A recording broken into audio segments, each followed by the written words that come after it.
Scientists took a photon, a particle of light. This is the stuff that atoms are made of. They took a single photon. They wanted to create two identical photons, so they took the one and broke it into two separate photons so that each one would have identical properties. And those two photons, they isolated into a chamber.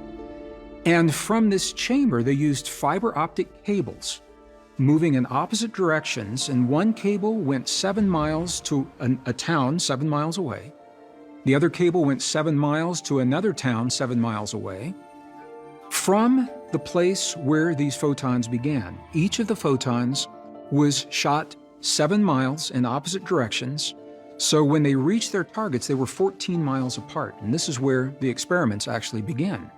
Because what the scientists found was whatever they did to one of the photons in one location, in one moment in time, the other photon acted like it was having exactly the same experience at exactly the same moment in time.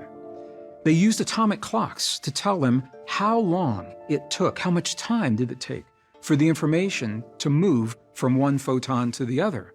And this is where the problems began, because the atomic clock said the time was 0. There was no lag time. It was instantaneous. This breaks the rules of Einstein's theory of relativity.